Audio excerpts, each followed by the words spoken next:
Olá, começaremos nesta aula o estudo do reino Animalia. Primeiramente, vamos ver como este grupo se organiza e quais são as suas subdivisões. E depois, logo em seguida, estudaremos sobre os animais invertebrados e, na sequência, sobre os animais vertebrados, fechando assim este material didático. O reino Animalia é o reino que agrupa os animais, apresentando uma grande diversificação, ou seja, existe uma grande variedade de animais na natureza. Em comum, todos os organismos desse reino são multicelulares, possuem muitas células, 2 ou mais células. São eucariontes, possuem uma célula individualizada por um núcleo. São heterótrofos, ou seja, dependem de outros organismos para se alimentarem. E habitam os ambientes aquáticos e terrestres. Vocês vão encontrar animais, tanto em ambientes terrestres, em ecossistemas terrestres, como em ecossistemas aquáticos. Devido à grande diversidade de indivíduos presentes nesse reino, classificações são feitas para separar esses organismos de acordo com as características que eles possuem em comum. Inicialmente, observamos que há 2 grandes grupos de animais: os invertebrados e os vertebrados, como vocês estão vendo aqui, na figura, neste infográfico. Temos a classificação dos animais, os vertebrados, que possuem ou sangue quente, é o caso dos mamíferos e aves, ou sangue frio, é o grupo dos peixes, dos répteis e dos anfíbios. Aqui temos vários exemplos que vocês podem ler depois de cada grupo. E aqui estão os invertebrados, que são subdivididos em animais com pernas articuladas, são chamados de artrópodes. Eles podem possuir 3 pares de pernas, é o caso dos insetos, ou mais de 3 pares de pernas, é o caso dos aracnídeos, dos miriápodes, Lembrando, que aranhas e escorpiões não são insetos, são aracnídeos, são grupos diferentes. E tem os invertebrados que não apresentam pernas, são os vermes de vida livre. Um exemplo, a minhoca, que é um verme anelídeo que não faz mal nenhum à espécie humana. Pelo contrário, o humus é um fertilizante natural do solo, além delas participarem da aeração do solo, Elas escavam túneis que favorecem a quantidade, a presença de oxigênio nas partículas de terra. E temos os vermes parasitas, que podem sim causar doenças à espécie humana. Então, são as principais subdivisões do reino Animalia. Vamos ver aqui a definição de animais invertebrados e, na sequência, estudaremos seus principais grupos. Os animais invertebrados são aqueles que não possuem crânio nem coluna vertebral. Eles também não possuem o cordão dorsal nervoso que percorre a coluna vertebral. Esta é uma diferenciação importante. Podem ter corpo mole, o que não é regra, já que os artrópodes possuem um exoesqueleto composto de quitina, um carboidrato com funções de sustentação, da mesma forma que o esqueleto ósseo presente em vertebrados. É o caso dos artrópodes, muitos insetos que possuem uma carapaça feita de quitina, que é um carboidrato, é um açúcar, Os invertebrados ainda são caracterizados pela sua estrutura e pelo local em que vivem. Poríferos. Os poríferos são representados pelas esponjas marinhas e são constituídas de poros por toda a extensão do corpo. Elas habitam o ambiente aquático, tanto marinho como dulcícola. Dulcícola é um ambiente de água doce, pode ser rio ou lago. A estrutura corporal dos poríferos é bastante simples. Não apresentam tecidos verdadeiros nem órgãos, apenas células com funções especializadas. Dentre essas células, destacam-se os coanócitos, que são células flageladas que promovem a circulação de água por todo o corpo da esponja. A nutrição desses indivíduos acontece pela retenção de partículas presentes na água, por isso são chamados de filtradores. O corpo é sustentado através de um esqueleto orgânico interno, composto de proteínas que é resistente e flexível. Muitas espécies possuem também espículas, que são estruturas resistentes que auxiliam na sustentação. A reprodução dos poríferos pode ocorrer por gemulação, brotamento ou ainda regeneração.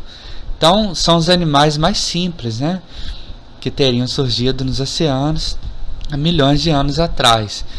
E eles são organismos filtradores.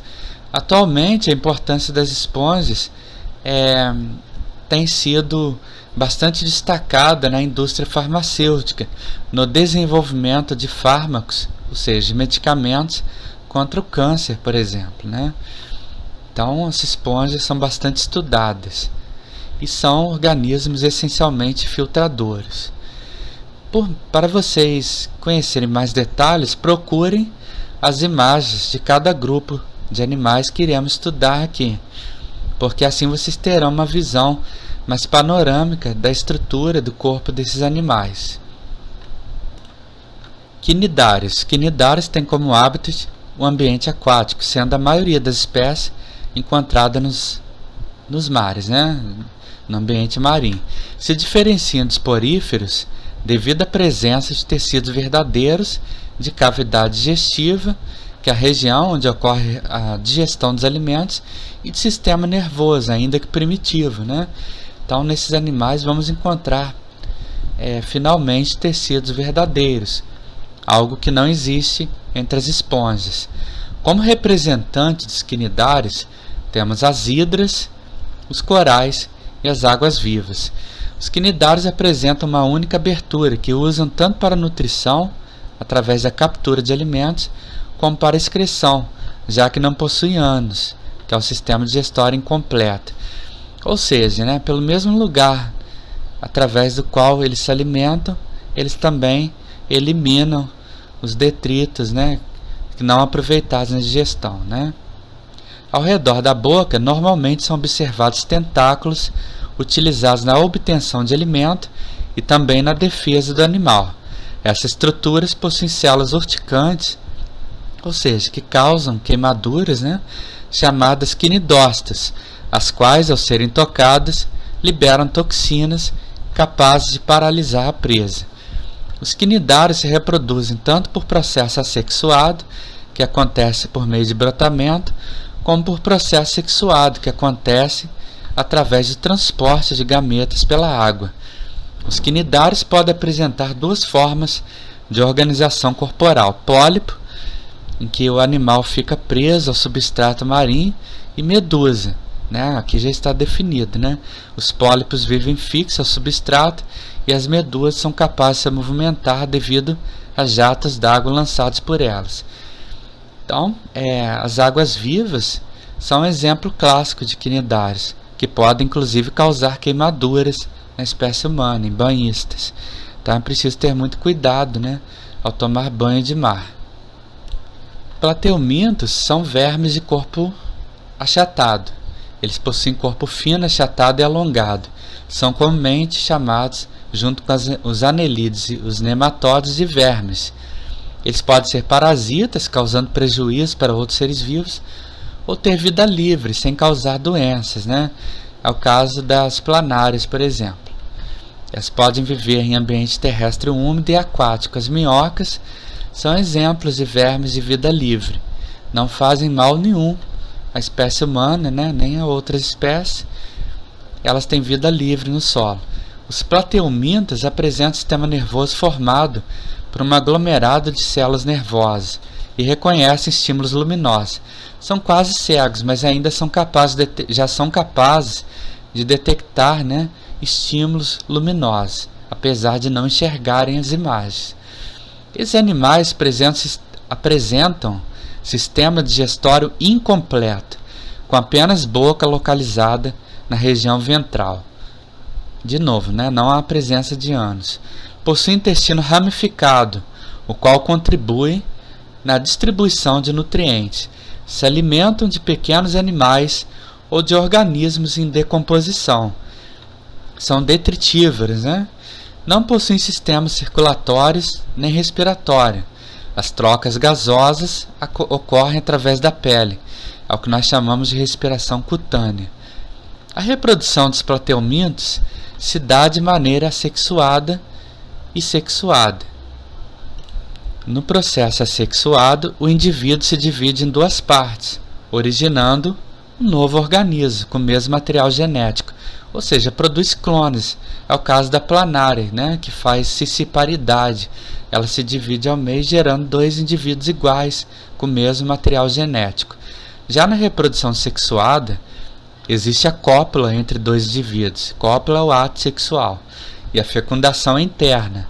O indivíduo adulto é hermafrodita, ou seja, possui dois sistemas reprodutores.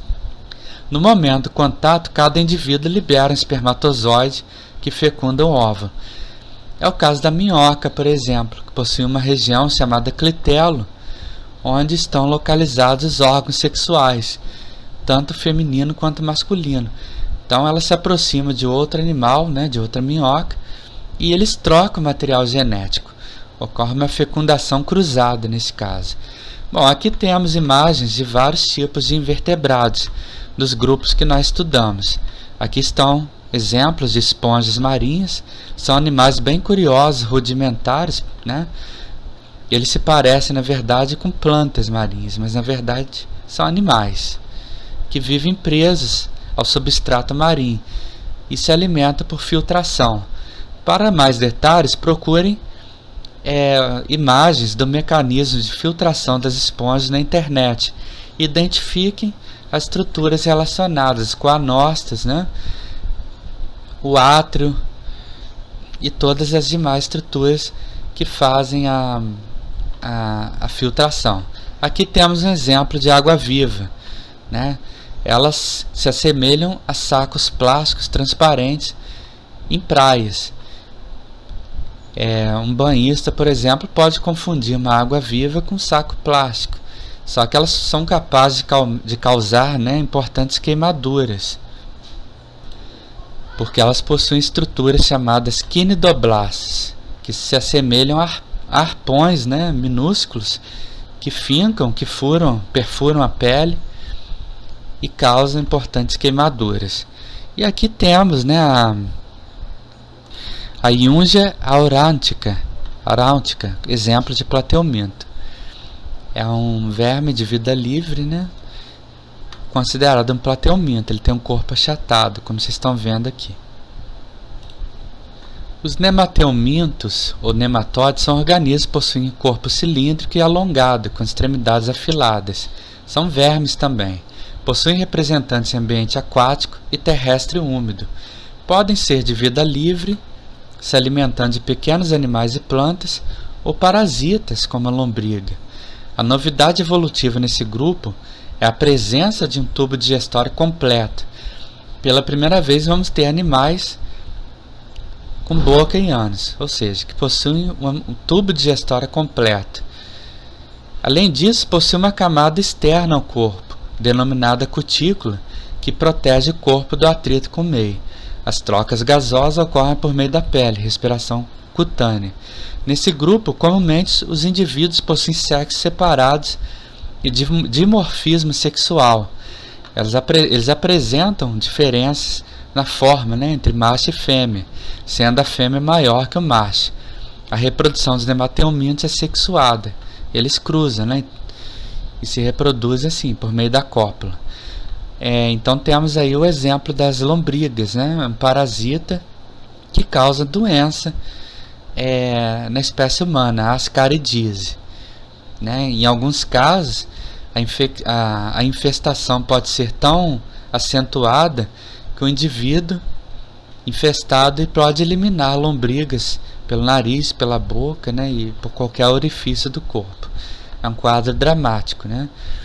E em situações mais extremas é preciso haver intervenção cirúrgica, porque elas se reproduzem bastante, né, no intestino. Os anelídeos são indivíduos que possuem estruturas cilíndricas e alongadas e apresentam pequenos anéis que dá o nome ao grupo, né?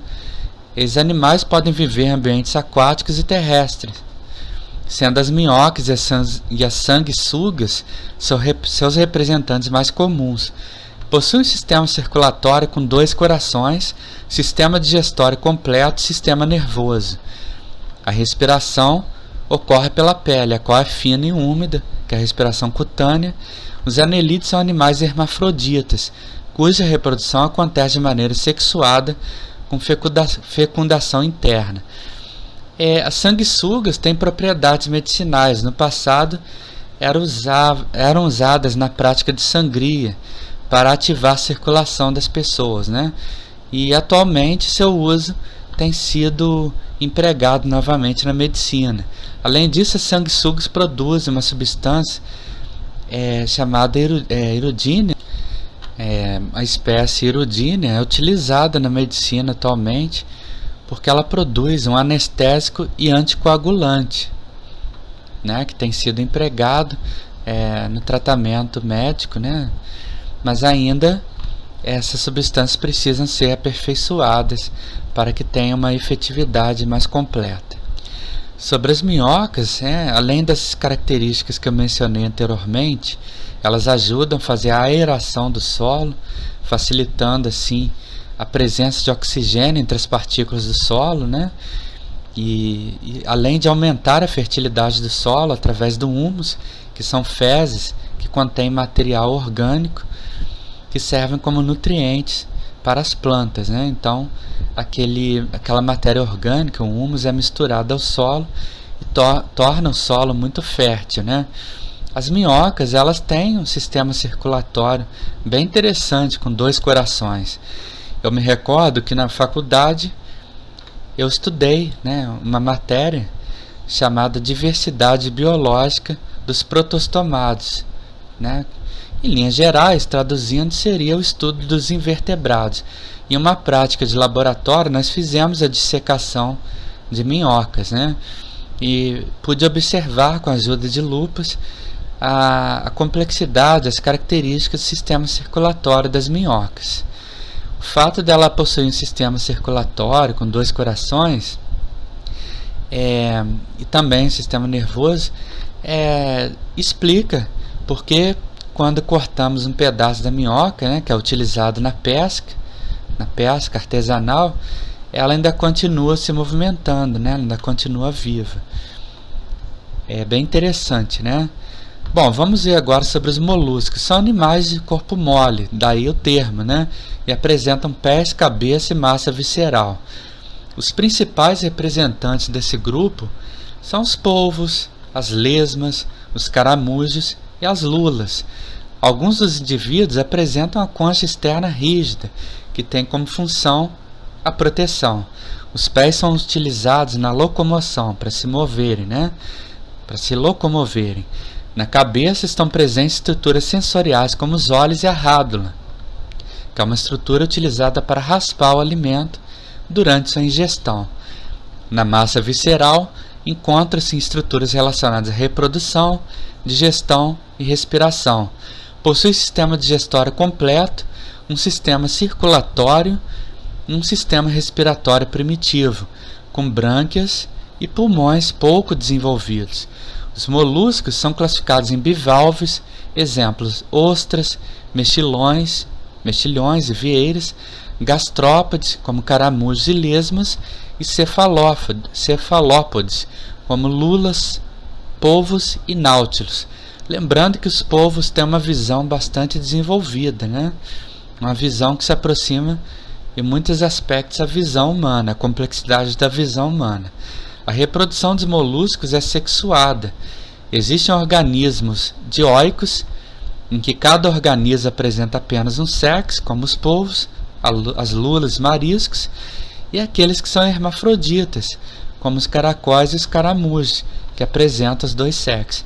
Então temos aqui exemplos dos grupos que estudamos: um verme anelídeo, minhoca, né?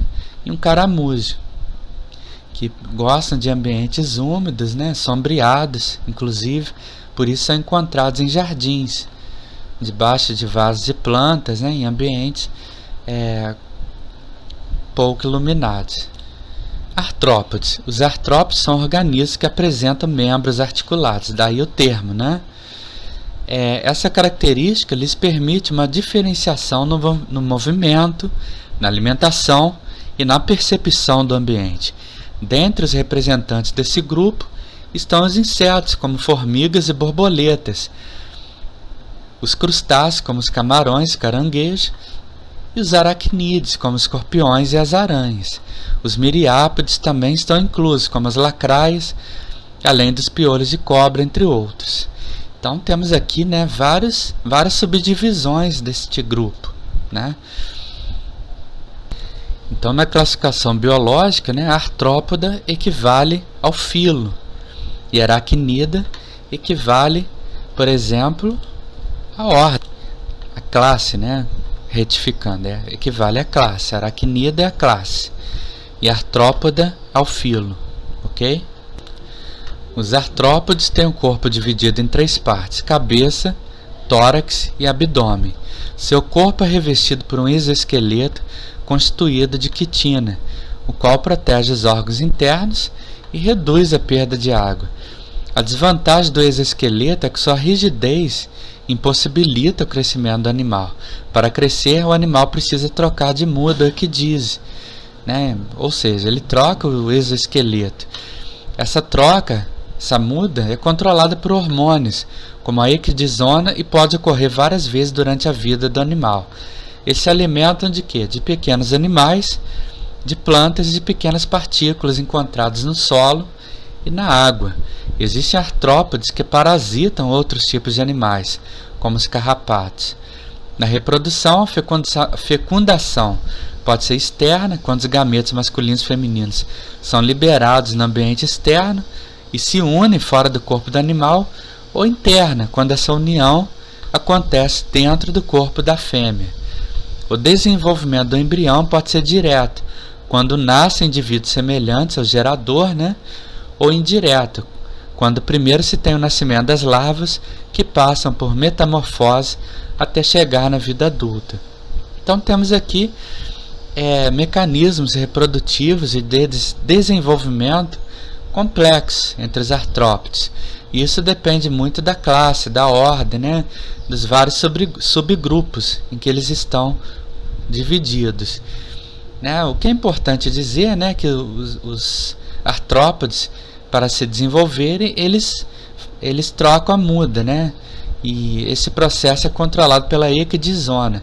Já aqueles que apresentam metamorfose, ou seja, ele sofre transformações ao longo do seu ciclo de vida, tornando-se um animal completamente diferente daquele anterior, né? Daquele primeiro de seu ciclo de vida, como é o caso das borboletas.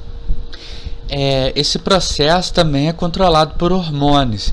Nós temos aqui, por exemplo, a borboleta. Ela é resultado da metamorfose completa, ou seja, ela é um animal que faz metamorfose, holometábulo, que tem uma metamorfose completa, é um inseto, né?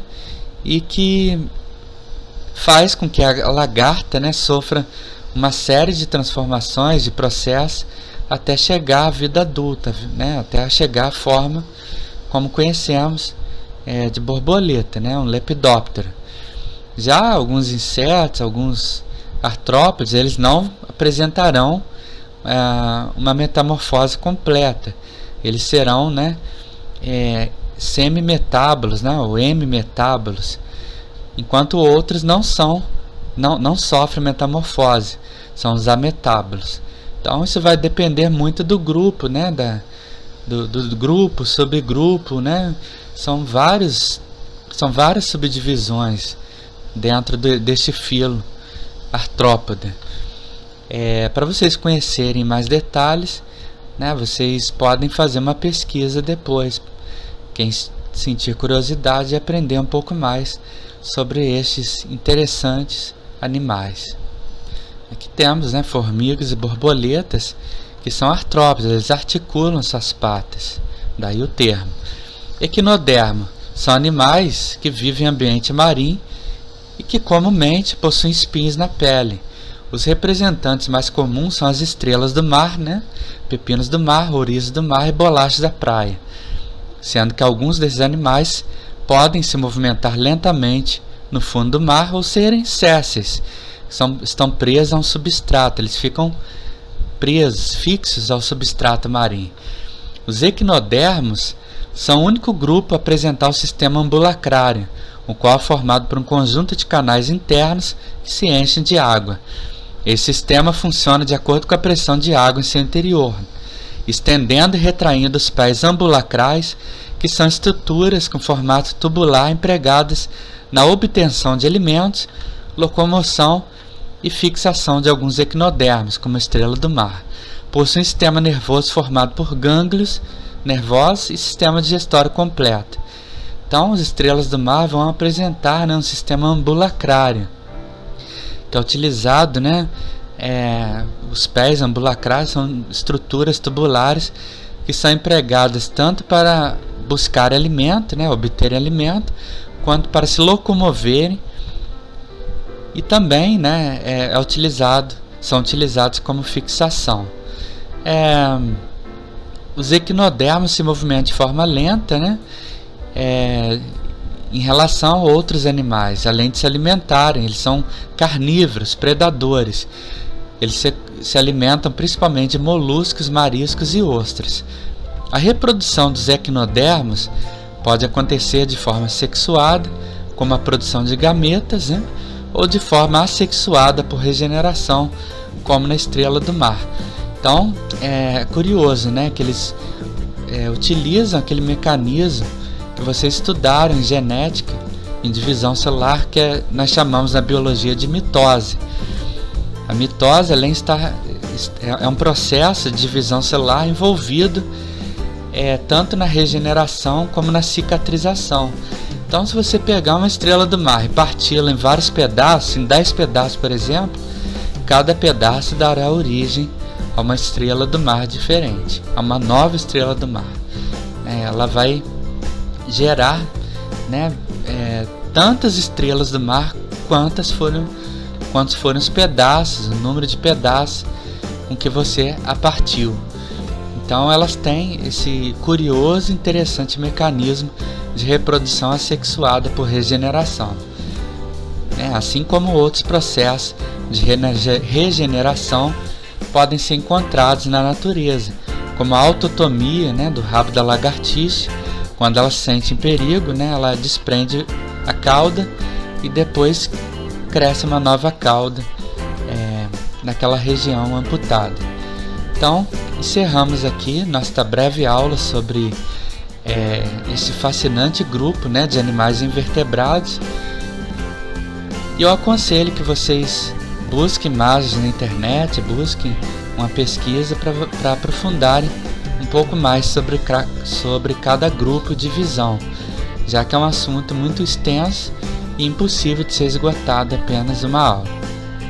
Então, até a próxima aula, em que estudaremos um outro principal grupo em que os animais, o reino animalia, está subdividido, que são os animais vertebrados, ou seja, aqueles animais que têm esqueleto, têm crânio e coluna vertebral, além de um cordão nervoso que percorre seu espinho.